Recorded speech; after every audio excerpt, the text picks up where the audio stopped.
The Lost Skill Series, Pagtitiyaga. Sa mundo ngayon, napansin mo ba?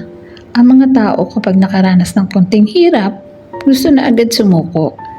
Kapag hindi agad nakamit ang gusto, nawawala na ng gana. Ito ang isang ugali halos nakalimutan na ng karamihan tao sa ngayon. At ang ugaling ito ay kayang baguhin ang buhay ng isang tao. Ito ay ang pagtitiyaga. Kung matutunan mo ito, maaaring magbago ang direksyon ng buhay mo. Hello at welcome sa Alab ng Isang Ina. Sa video na ito, babalikan natin ang isang ugali na unti-unti nang nawawala sa mundo ngayon. Mga simpleng bagay na dati ay normal. Ngayon ay bihira nang makita. Sa episode na ito, pag-uusapan natin ang isang ugali na tahimik pero napakalakas. Pagtitiyaga. Hindi ito mabilis, hindi madali. Pero ito ang dahilan kung bakit ang ibang tao ay nakakarating sa pangarap nila. Habang ang iba ay sumusuko na sa gitna ng laban. Noong unang panahon, normal maghintay. Ang magsasaka nagtatanim. Buwan bago sila makaani. Ang nanay nag-aalaga ng anak. Pero taon ang lilipas bago niya makita ang bunga ng pagpapalaki. Ang isang manggagawa ay nagsisimula sa maliit. Pero sa paglipas ng panahon, unti-unting umaangat. Pero ngayon, gusto na natin instant success, instant pera, instant result. Kapag hindi agad nangyari, iniisip natin, siguro, hindi ito para sa akin. Pero ang totoo, hindi lahat ng gusto natin ay mabilis makuha. Kadalasan, dumarating ito dahil marunong tayong magpahalaga at magtiyaga.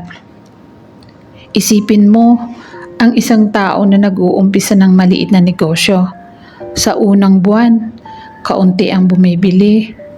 Sa pangalawang buwan, halos wala pa rin. Maraming gabi na hindi makatulog at iniisip na gusto niya nang itigil. Pero may isang desisyon siyang ginawa.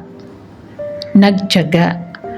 Araw-araw siyang gumagawa, araw-araw siyang may natututunan.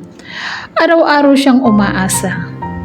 At pagkalipas ng ilang taon, doon pa lang nagsimulang makita ang bunga. Hindi dahil swerte siya, kundi hindi siya sumuko sa mga pagsubok ng laban. Ang pagtitiyaga, hindi ibig sabihin hindi ka napapagod, kundi talagang nakakapagod.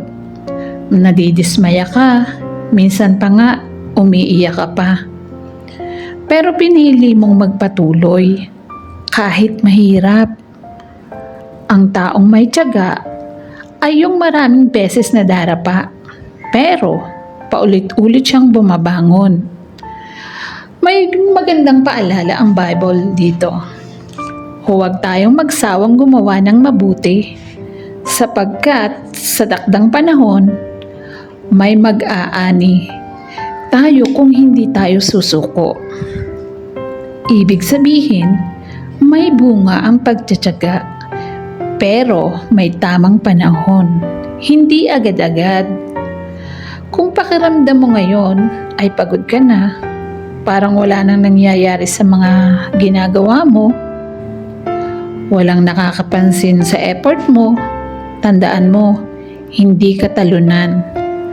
Baka nasa gitna ka na ng proseso para sa tagumpay mo. Maraming tao ang sumusuko, isang hakbang na lang ay para sa tagumpay. Huwag mong hayaan na ikaw yon. Ang mundo ngayon ay puno ng mabilis na bagay. Pero mga taong tunay na magtatagumpay, sila yung marunong maghintay, magtiyaga, magpatuloy. Dahil minsan, ang pangarap ay hindi nasusukat sa bilis. Ito'y nasusukat kung gaano kakatagal hindi sumuko. Kung may natutunan ka sa video na ito, tungkol sa pagtitiyaga. Tandaan mo ito. Hindi mo kailangang maging pinakamagaling. Minsan, sapat na yung ikaw yung taong hindi sumuko. Kung gusto mo pa ng mga ganitong kwento, aaral tungkol sa mga ugaling unti-unti nang nawawala sa mundo, subscribe ka sa channel na to para sa susunod na episode ng The Lost Skill Series. At tandaan mo, ang mga pangarap na may tunay na halaga ay kadalasang naaabot ng mga taong marunong magtiyaga. Bago matapos ang video, gusto kong itanong sa iyo, anong bahagi ng buhay mo ang kailangan mo ngayong pagtiyagaan? Sa trabaho ba? Pangarap o pamilya? I-comment mo na lang ang salitang magpapatuloy ako.